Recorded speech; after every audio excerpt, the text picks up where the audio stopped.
Dans cette vidéo, je vais te parler du projet Veracity en te détaillant ce qu'est Veracity, quel est le projet derrière, quelle est leur technologie qu'ils utilisent. Je vais aussi te parler de la team et de la tokenomics.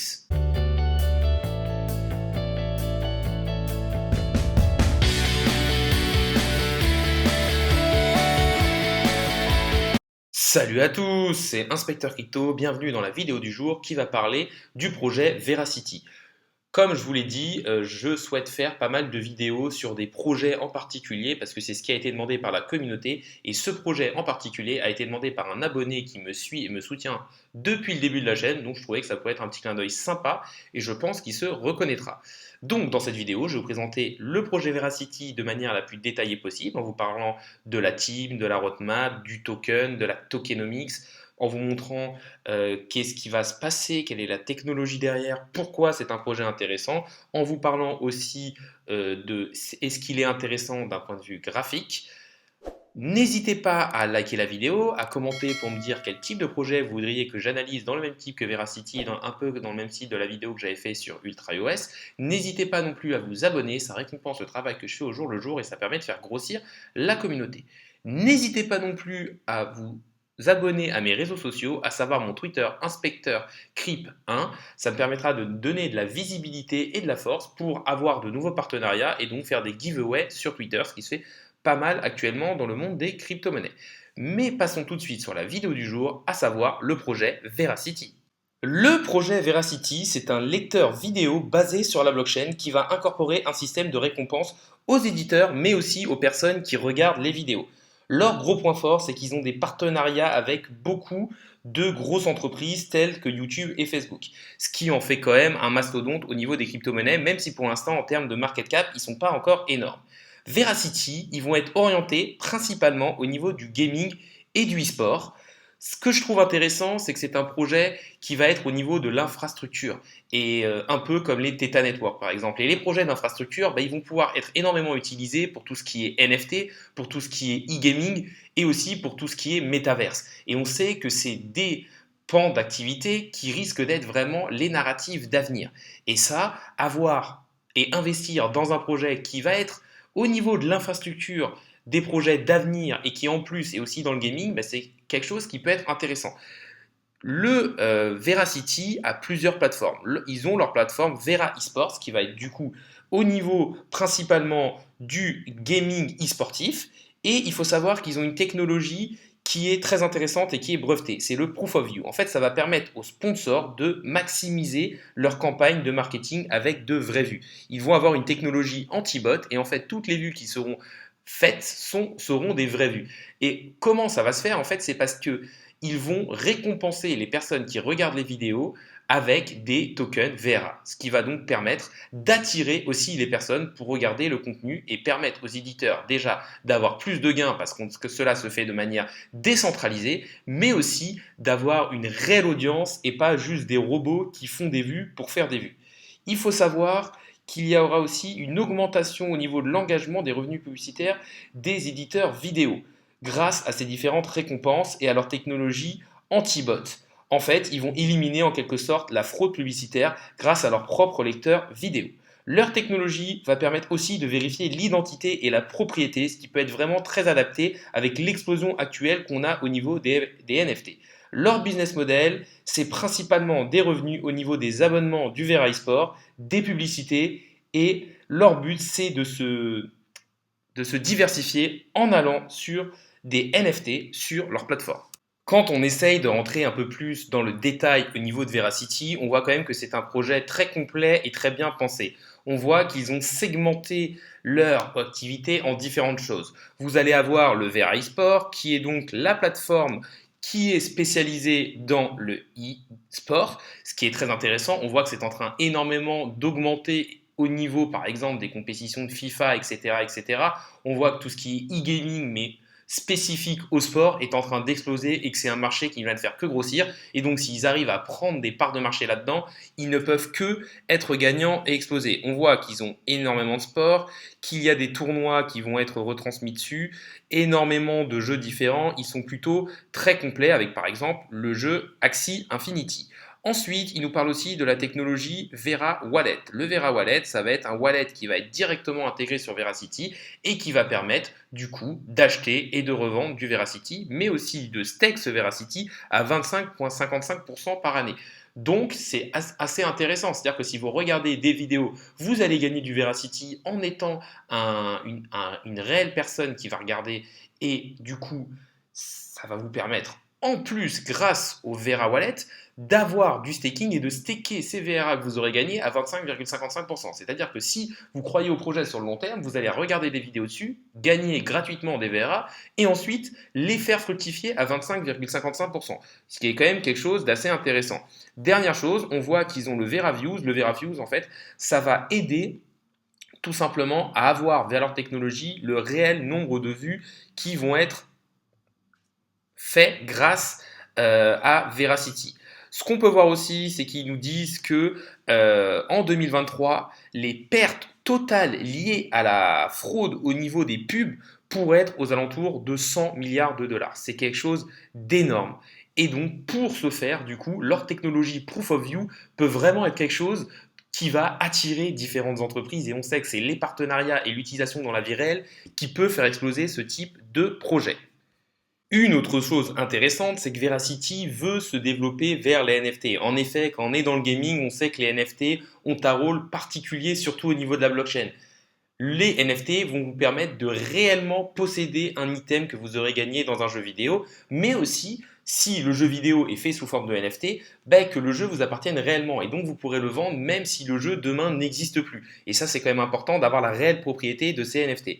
Et ça nous ramène vers la roadmap de Veracity, parce qu'un projet, pour qu'il soit intéressant au niveau de l'avenir, il faut regarder s'il a une roadmap. Et là, on voit qu'ils ont quand même une roadmap 2022 qui est réellement fournie. C'est un projet qui avance et il y a une équipe qui travaille dessus et qui a des objectifs pour 2022. Et ça, c'est le genre de choses qui peut faire qu'un projet marche très bien. On peut dire que sur le Q1 2021, leur objectif, ça va être de faire des tournois au niveau du e-sport et d'améliorer légèrement leur plateforme. Au niveau du Q2, ils vont commencer à se poser un peu plus la question au niveau des NFT, en essayant de commencer à développer leur plateforme NFT et en essayant de trouver de la technologie pour que les contrats intelligents soient compatibles avec le Proof of View au niveau des NFT. Au niveau du Q3 2022, là, leur but, ça va être de réellement lancer cette plateforme de NFT. On voit qu'ils sont en train de faire évoluer leur business model pour rentrer aussi au niveau de cette explosion qu'on est en train de connaître au niveau des NFT. Donc voilà, et on voit qu'ils sont quand même aussi jusqu'en Q4 des choses de prévues dans leur roadmap. Et moi, je trouve que ça, c'est un réel point positif pour ce projet. Au niveau de Veracity, l'autre chose qu'il faut absolument regarder, c'est est-ce qu'on connaît la team. Et là, oui, la team est bien détaillée sur leur site internet, avec les liens vers le LinkedIn. Et ça, comme je vous l'ai dit, pour moi, c'est un red flag qui permet, on va dire, de rajouter énormément de sécurité à un investissement. Quand on sait que l'équipe est connue, on se dit qu'il y a très peu de risques que cette équipe parte avec la caisse. Et du coup, ça permet déjà de donner un certain degré de confiance. Après, il suffit juste de regarder l'expérience des différentes personnes qui vous permettra de donner encore plus de probabilité de réussite à ce projet. Là, on a le fondateur qui est Marc RJ. Et du coup, moi je trouve qu'il a plutôt une expérience intéressante parce qu'il est déjà CEO et il a déjà fondé une autre entreprise qui s'appelle Level Up et qui est au niveau de tout ce qui est média et d'intégration de vidéos. Donc c'est quelqu'un qui s'y connaît et qui a déjà créé une entreprise comme ça. Donc déjà un fondateur qui s'y connaît pas mal. Ensuite, on a quand même des personnes au niveau légal et directeur financier qui ont déjà une vraie expérience à ce niveau-là, et on voit que toute la team est connue avec des personnes qui ont beaucoup d'expérience dans leur domaine et une équipe assez connue. Donc moi, je trouve que c'est déjà plutôt pas mal et c'est encore un point positif pour Veracity. On va maintenant regarder tout ce qui est côté communautaire au niveau d'Eracity. On sait que pour les projets qui n'ont pas encore une market cap énorme et qui n'ont pas encore, on va dire, fait leur trou, comme par exemple le Bitcoin, l'Ethereum ou Chainlink, ces projets-là, il faut regarder s'il y a une vraie communauté qui va les supporter derrière. C'est par exemple ce qui a permis au Shiba ou au Dogecoin d'intégrer le top 20 des crypto-monnaies et d'avoir une capitalisation de marché énorme et sans avoir réellement une technologie ou un projet révolutionnaire. La communauté de Veracity, c'est quand même 244 000 personnes sur Twitter, donc on voit qu'ils sont quand même assez suivis, 37 000 personnes au niveau de Telegram, 9,4 au niveau de Discord est quand même de 19,1 au niveau de Reddit. Donc on voit quand même qu'ils ont une belle communauté. En dessous, on peut voir aussi quelques partenariats qu'ils ont fait avec par exemple Brightcove. C'est un projet qui, d'un point de vue communauté, est plutôt pas mal. Pour aller voir les indicateurs de communauté, je vous avais montré aussi qu'on pouvait aller sur CoinGecko dans l'onglet social. Et là, on peut voir l'adoption de la courbe Twitter. On peut voir que c'est une adoption qui est, on va dire, linéaire. On voit qu'il n'y a pas, enfin, en tout cas, à première vue, on se dit que les personnes qui se mettent à suivre Veracity ne sont pas des abonnés Twitter achetés, parce que ça se fait vraiment de manière régulière et linéaire. On voit que ça monte régulièrement, et donc on voit qu'il y a une adoption de plus en plus massive de cette technologie et de cette crypto-monnaie. Ensuite, on va regarder le token en soi de Veracity. Qu'est-ce qu'on peut dire? On peut voir que c'est un token de type ERC 777, qu'il a une max supply de 10,3 milliards et qu'il a un taux de stacking de 25,55 par année, ce qui est quand même assez intéressant. On peut voir aussi que sa circulating supply est aux alentours des 4,4 milliards, ce qui en fait, lorsqu'on va voir sur CoinMarketCap, une crypto-monnaie qui a une offre en circulation de 43%. C'est, on va dire, un point un petit peu négatif au niveau du Veracity, c'est que d'accord, il y a une max supply, ça c'est intéressant, mais que pour l'instant, moins de la moitié des jetons ont déjà été émis. Et donc, la libération des jetons, même si elle est plutôt bien faite, risque de mettre une certaine pression vendeuse sur le token. Donc c'est quand même quelque chose à surveiller. Au niveau de la capitalisation de marché, on peut se dire qu'on est plutôt pas mal, moins de 100 millions de capitalisation de marché, donc c'est une crypto qui peut, on va dire, beaucoup plus facilement que le Bitcoin ou l'Ethereum, nous faire un x10, ou peut-être même, on ne sait jamais, un x100. Peut-être que dans 20 ans, cette crypto-monnaie sera aux alentours des 10 milliards de market cap, ce qui nous fera un x100. Et vu la technologie qu'il y a derrière, ce ne serait pas quelque chose de dingue. Maintenant, il faut faire aussi attention aux autres crypto-monnaies qui pourraient venir leur prendre des parts de marché. Autre chose à regarder que je vous avais montré aussi, tout bête, regardez le cours au niveau du price et de la market cap. On voit qu'il n'y a pas de réel, il y a quelques différences, mais pas énormément non plus. Ce qui permet de voir que la libération de jetons n'a pas un impact très négatif au niveau du jeton et du prix du jeton. Et ça, c'est quand même assez intéressant de voir que la libération se fait de manière assez intelligente. Autre chose qu'on peut regarder aussi, c'est que le Veracity existe et est listé depuis, on va dire, début 2019. Donc c'est quand même une crypto-monnaie qui a une certaine maturité. Concernant l'analyse graphique, je vais essayer de faire ça de la manière la plus simple possible. Ce qu'on voit là, c'est que j'ai dézoomé un maximum, c'est-à-dire qu'une bougie égale à moi. On est toujours dans l'optique d'avoir un objectif long terme. Quand on regarde autant en détail une crypto-monnaie, c'est pas juste pour faire un move sur une ou deux semaines. C'est pour se dire, je pense que c'est quelque chose qui peut arriver peut-être dans plusieurs années, plusieurs mois ou plusieurs semaines. On ne le sait pas, mais se dire, les fondamentaux sont là. Maintenant, on va regarder le graphique en soi. Qu'est-ce qu'on peut dire au niveau du graphique? On est dans la zone de rechargement, c'est-à-dire entre les 61,8 et 78,6 de Fibo, ce qui est la zone des investisseurs intelligents, la zone de rechargement, la zone dans laquelle vous avez de très grandes chances, statistiquement parlant, de, dans plusieurs semaines ou plusieurs mois, d'être en gain.